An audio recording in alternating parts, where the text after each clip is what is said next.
여러분 소득세 세 번째 챕터 마지막이에요. 납부 절차라고 되어 있죠. 372페이지 보시면 되시고요. 이 부분은 문제까지 포함해서 3개 강좌로 진행될 예정입니다. 그러면 첫 번째 강좌 볼 거고요. 납부 절차 같은 경우는 우리 구조가 3개로 되어 있어요. 원천징수에 대한 내용, 연말정산과 관련된 내용, 그리고 소득세 신고 납부 절차라고 해서 3가지로 되어 있고요. 저희 이번 시간에는 원천징수와 관련된 부분만 들어가 볼게요. 사실 소득세 기본적인 수업을 했었을 때 벌써 원천징수가 뭐예요? 라는 얘기는 했어요. 그거 최종 점검하고 한 번 더 반복하는 거로 정리를 해주시면 될 것 같아요.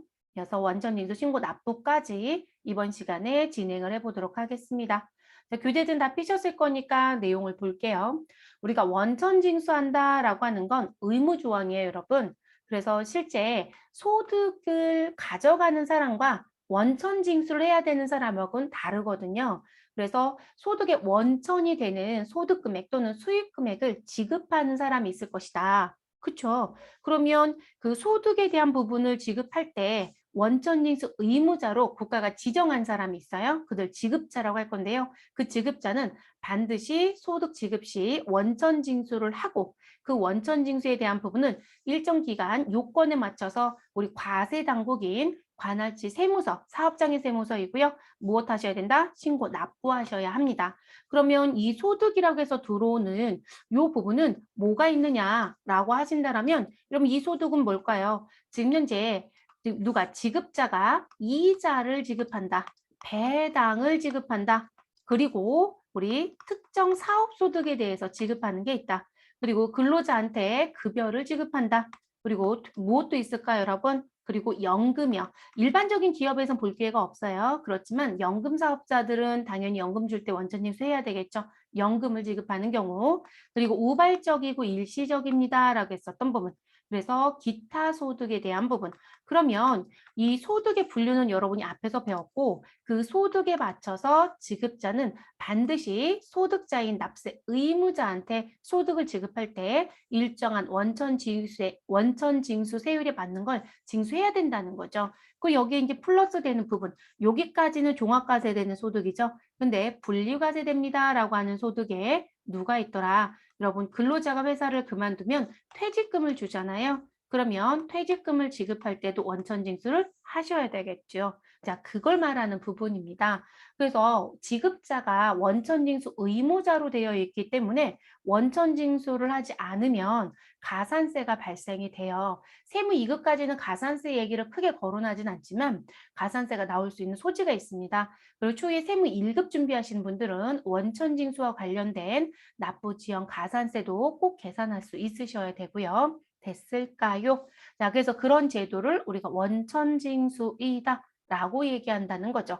그래서 이 원천징수 의무자인 지급자가 소득자한테 줄 때 반드시 하셔라. 그리고 대부분들이요. 원천징수만 하고 신고를 끝내면 될 거라고 생각들을 많이들 하시더라고요. 근데 또 알아두셔야 되는 게 뭐가 있냐면 우리가 원천징수한 부분이 이루어졌어요. 그러면 그 부분에 대한 소득을 지급하고 소득자한테 원천징수 영수증도 주셔야 돼요, 여러분.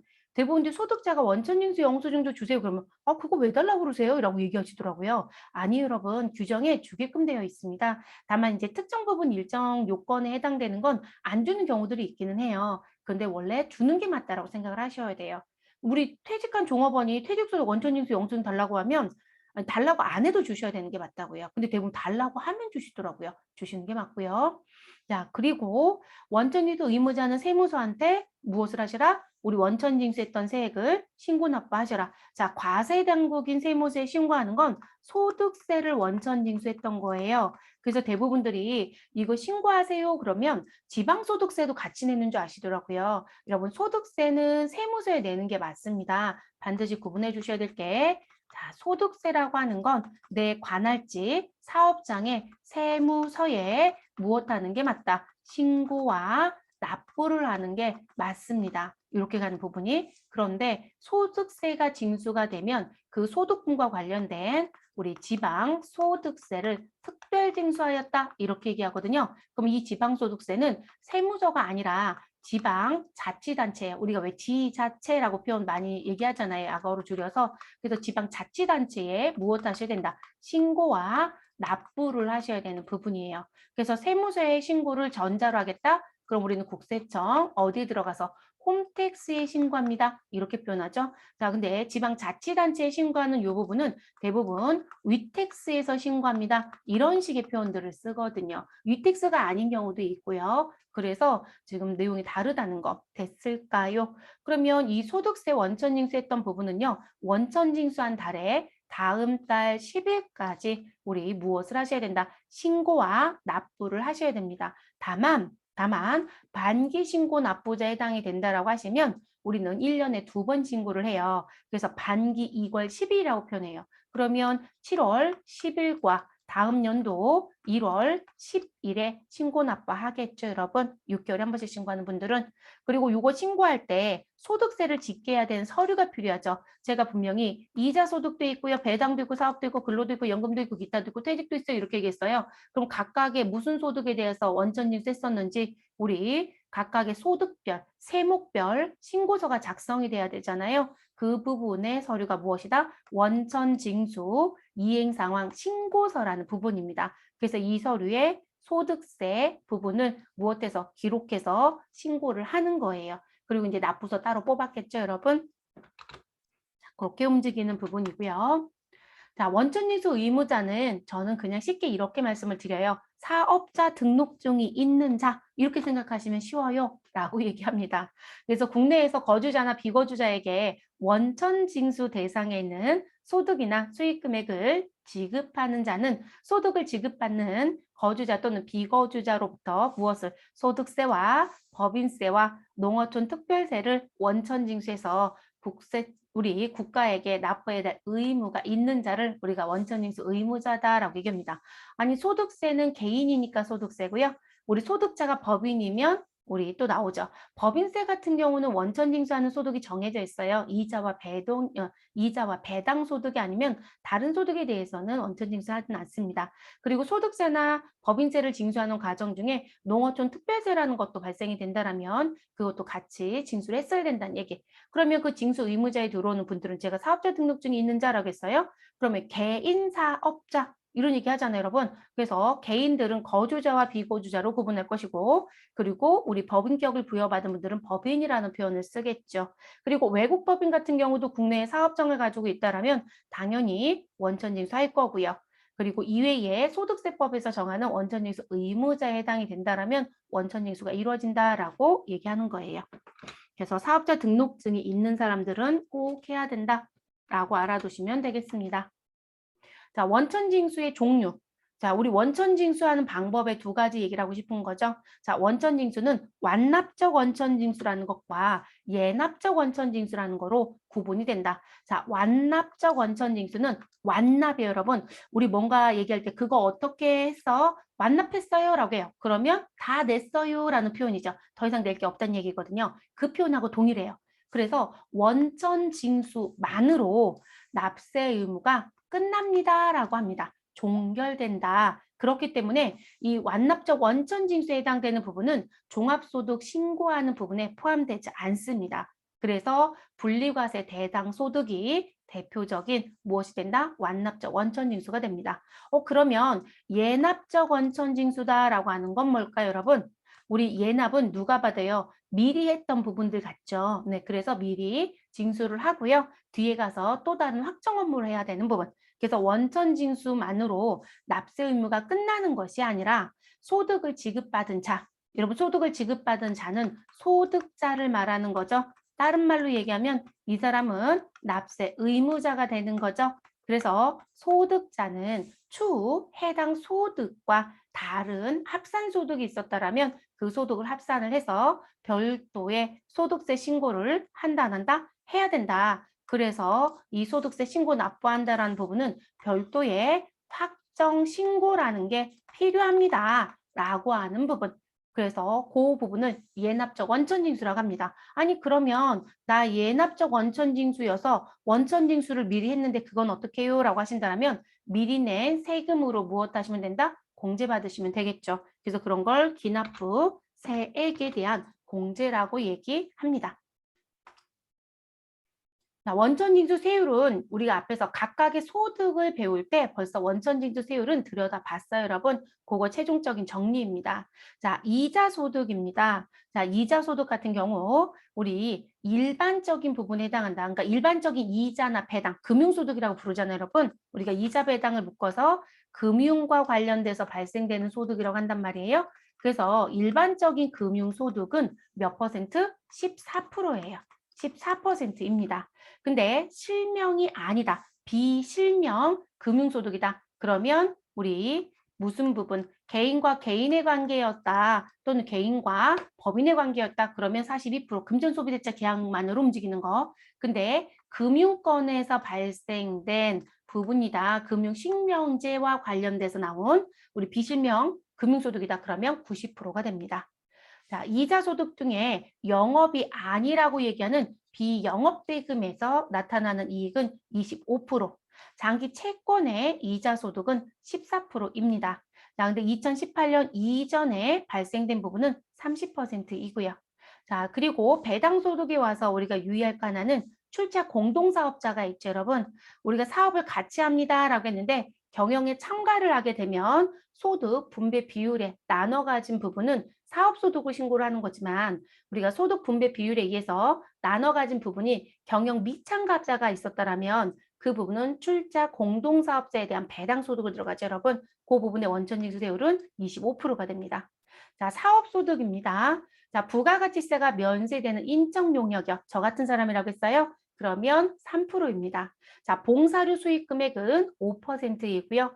봉사료 같은 경우는 매출액의 20%를 초과하는 경우에 우리 무엇한다? 5%를 징수합니다. 네, 매출액은 다른 말로 얘기하면 공급가액 여러분. 공급가액의 20%를 초과하게 되면 그 부분부터 우리 무엇한다? 우리 5%를 징수한다 라고 얘기합니다. 그래서 초과하는 경우에 하나함이라는 표현이 그 얘기고요.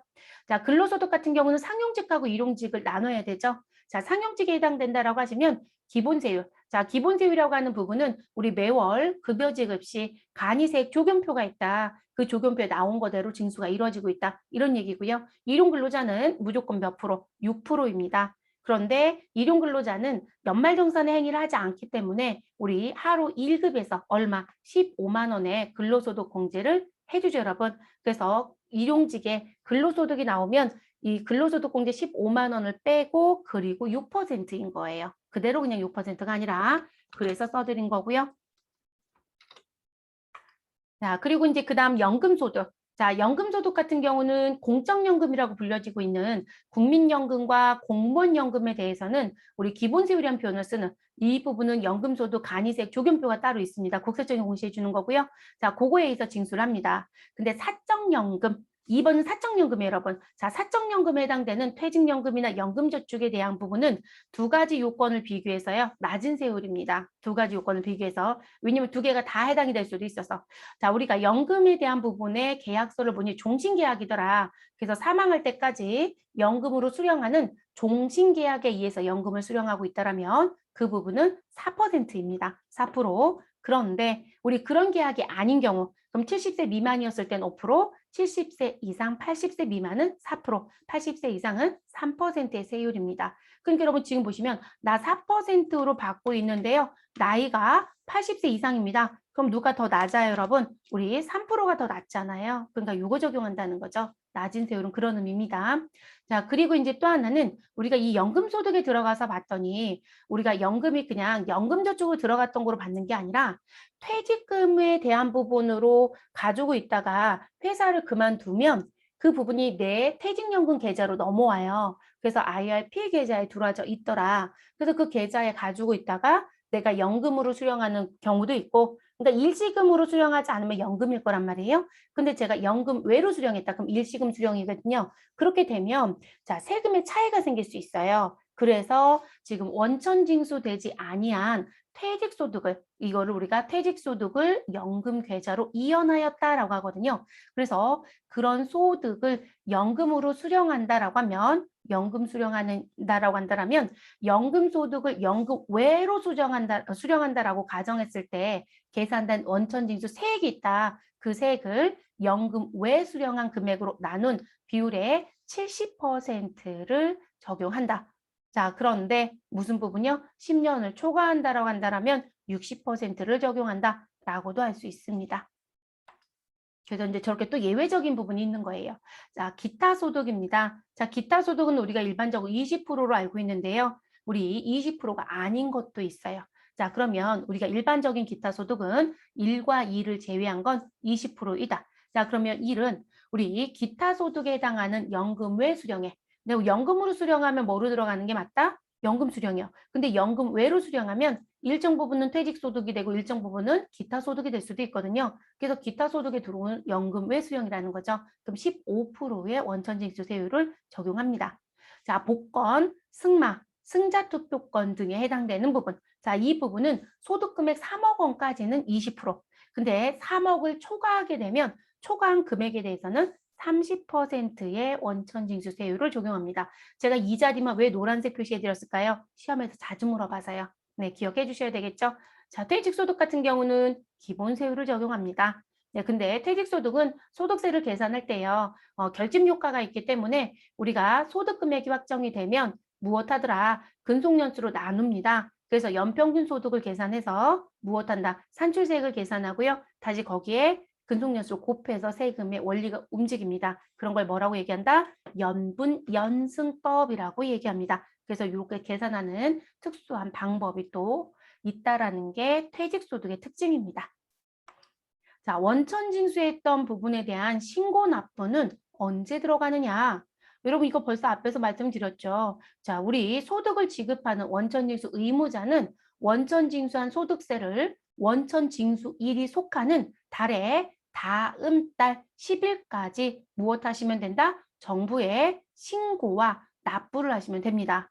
자, 그리고 정부에 신고와 납부를 할 때 무슨 서류에 원천징수 이행상황 신고서라는 부분에 기록을 해서 신고를 합니다. 그러면 원천징수 이행상황 신고서가요. 이런 양식이에요, 여러분. 그래서 지금 현재 원천징수 이행상황 신고서 그리고 나는 신고를 매월 하는지 6개월에 한 번씩 하는지 나 잘못된 거 있어서 수정하는지 아니면 지금 신고하는 부분에 연말정산 자료가 포함되는지 아니면 법인세법에 의해서 우리 법인세법에 의해서 무엇을 하더라? 소득처분을 받았어요 라는 게 있었단 말이에요. 그래서 소득처분 때문에 나왔던 용어가 뭐가 있다? 인정상여라는 것도 있고 인정배당이라는 것도 있고 기타 소득으로 처분받은 것도 있어요. 이런 얘기 했었거든요. 그러면 여기 체크를 합니다.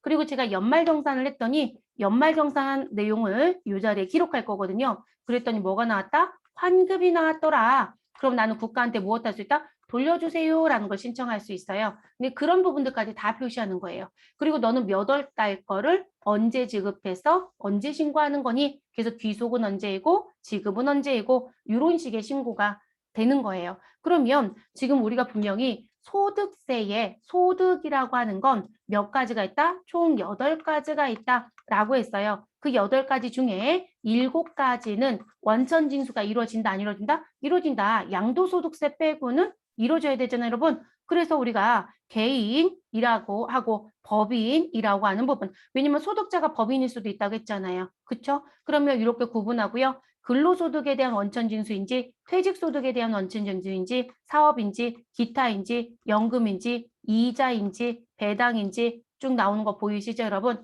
그러면 우리는 소득별로 무엇한다? 자료를 집계해서 신고를 한다. 이렇게 알아두시면 됩니다. 자, 이게 왜 또 중요하냐면 우리가 지금 여러분 근로소득과 퇴직소득 두 가지 신고 자료가 있대요. 그럼 여러분 우리가 이 신고 납부를 해야 되잖아요. 그렇죠? 그럼 원천징수 이행상황 신고서에 기록해서 제출해요. 그럼 이게 신고를 했다는 얘기가 되겠죠? 그럼 이제 납부를 해야 되는데 저처럼 근로소득이라는 부분에 우리 신고 자료가 있었고 퇴직소득이라는 부분에 신고 자료가 있었다. 여러분 납부서는 몇 장이다? 소득별로 각각 뽑습니다. 부가가치세는 납부서가 한 장이에요, 여러분. 그런데 소득세는 납부서가 소득별로 우리가 발급을 해야 됩니다. 그래서 근로소득과 하나, 퇴직소득과 하나 이거 모르신 분들이요. 맨 앞에 근로가 있거든요. 근로만 페이퍼 출력하셔서 이상하다. 왜 세금 이렇게 나오지? 그러면서 체크 안 하시고 그냥 그것만 납부하시기도 하더라고요. 반드시 알아두셔야 될 건 소득별로 납부서를 각각 뽑습니다라고 하는 부분. 그리고 실제 여기 보시면 알겠지만 상단에 여러분 보이실지 모르겠어요. 이 서류는 10쪽 중 1쪽이에요. 아, 그러면 원천징수 이행상황 신고서가 한 장으로 끝나는 게 아니라 이거보다 장수가 많구나. 네, 많아요. 네, 10장이라고요. 그 10쪽 중에 지금 우리가 메인 창이 1쪽이고 시험은 이 1쪽만 내고 있는 거예요. 그러면 여러분 시험에서 나머지도 낼 수 있겠죠.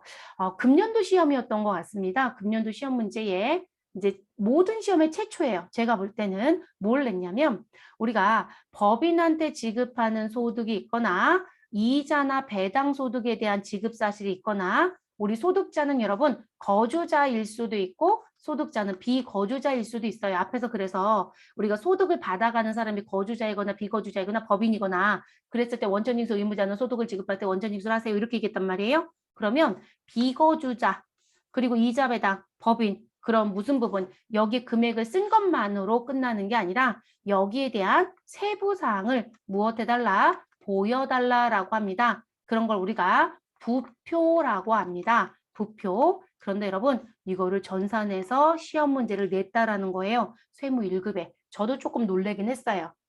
그래서 전산 실무할 때 그런 얘기는 해드리거든요. 시험에 사실상 무슨 원천징수 명세 및 납부세 쪽만 열심히 내고 환급세 조정분만 열심히 내지만 그 옆에 여러분 탭 참 많죠. 그거 업무에서 다 쓰시는 거예요. 이렇게 얘기해드리거든요. 그런데 세무 1급에 금년도 시험 문제에 부표 작성 문제를 냈습니다. 그래서 이 부분은요. 모두 다 작성하진 않아요. 근로소득 같은 경우 부표 작성이 있느냐? 아니요. 일단 없다예요.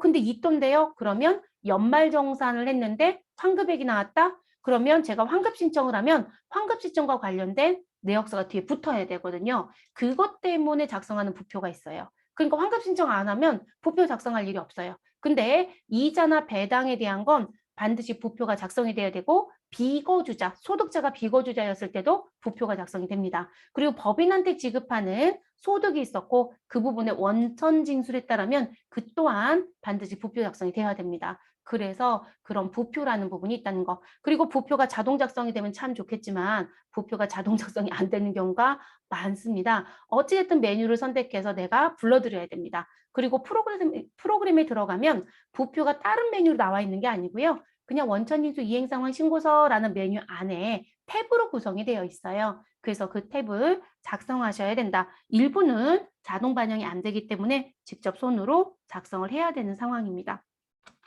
그래서 부표라는 것도 출제가 되고 있는 상황입니다. 자, 그래서 이런 서류를 내시라는 거고요. 됐을까요? 그래도 그거 내시는 부분이고. 자, 그리고 저 다시 앞으로 갈게요, 여러분. 자, 그러면 이제 요 서류를 냅니다. 그러면 제가 아까 다음 달 10일까지 하셔야 돼요 라고 했잖아요. 그게 원칙이겠죠. 그래서 징수일이 속하는 날에 다음 달 10일까지 나는 정부에 신고와 납부를 한다. 이런 걸 우리가 뭐라고 얘기한다? 매월 납부자입니다. 월별 신고자입니다. 이렇게 얘기를 합니다. 근데 예외적으로요. 직전 과세 기간에 상시 고용 인원이 20명 이하라고 한다면 원천징수 의무자는 무엇할 수 있다? 6개월에 한 번씩 신고하는 반기별 납부라는 걸 할 수 있습니다. 그러면 이들은 반기별 납부를 하고 싶다라면 본인 관할시 세무서장한테 뭘 해야 된다? 우리 반기별 납부할게요 라고 해서 신청을 하시고요. 사실 여러분 이거 신청하시고 그들이 우리한테 통지해주고 끝나거든요. 근데 서식 이름은 승인제가 폐지됐다라고 얘기하고 있음에도 불구하고 서식 이름은 여전히 승인 서류로 되어 있고요. 그리고 승인 통지서라는 얘기도 쓰고 있어요. 사실 그냥 통지해 주거든요. 별도의 다른 문제가 없으면. 그래서 지금 승인 문구를 없애지를 못하고 있습니다. 근데 제가 이거 앞에서 얘기할 때 여러분 이게 승인제는 사실 폐지가 됐어요 라고 하거든요. 그래서 신청할 때는 지금 현재 우리가 법에서는 승인을 받거나 또는 국세청장이 정하는 바에 따라 지정을 받은 자는 이렇게 얘기하지만 서식 이름은 승인 문구가 있어요, 여러분. 여전히 있는 상태입니다. 그래서 승인제가 폐지됐는데도 불구하고 서식은 그대로 쓰고 있다. 그래서 이제 그렇게 그러면 그 부분을 통지를 받으시게 되면 그 징수일이 속하는 반기에 마지막 달 말일에 다음 달 10일까지 우리는 신고와 납부를 합니다. 그래서 우리가 몇 월, 1월 1일부터 6월 30일에 지급한 부분에 대해서는 7월 10일까지 신고 납부하는 거고요. 7월 1일부터 언제 12월 31일까지 우리 지급한 부분에 대해서는 다음 연도 임년 1월 10일까지 신고 납부하시면 됩니다. 그래서 이렇게 움직인다. 그러면 제가 여기서 서식 하나 보여드린다라고 한다면 요건 좀 전에 보여드렸고 이 서류. 그래서 여러분들이 반기별 납부를 하고 싶다라고 하신다면 반드시 원천징수세의 반기별 납부 승인 신청서라는 거에 가서요. 우리 작성을 해주시고요. 그리고 직전 연도라고 했으니까 여러분 직전 과세 기간이라고 했으니까 직전 연도에 우리 무슨 부분 인원과 우리 총 지급액과 소수의 징수는 어떻고 뭐 이런 내용들 다 쓰셔서 우리 실질적으로 무슨 부분 우리 이 직전 연도 상시 고용 인원 20인 이하인지 요건에 대한 걸 작성해 보셔야 돼요. 그래서 여기다 기록해서 내셔야 됩니다. 그래서 기록해서 내시고 요 부분에 따라서 국세청의 요건을 보시고 문제가 없는 회사들은 모두 다 반기별 납부가 가능하다라고 해요. 근데 우리가 반기별 납부라는 부분을 못하는 회사가 있죠, 여러분. 금융과 보험업은 어떠한 경우도 안 된다겠어요, 여러분. 그래서 여기 업종란이 있죠. 네, 업종란이 있어요. 자, 이렇게 해서 원천징수 제도와 관련된 부분은 이렇게 해서 마무리를 짓겠습니다. 그래서 교재 373페이지까지는 이제 마무리가 됐고요. 다음 강좌에서는 연말정산 제도하고요. 우리 소득세 신고납부에 대해서 같이 진행을 해보도록 하겠습니다. 됐을까요, 여러분?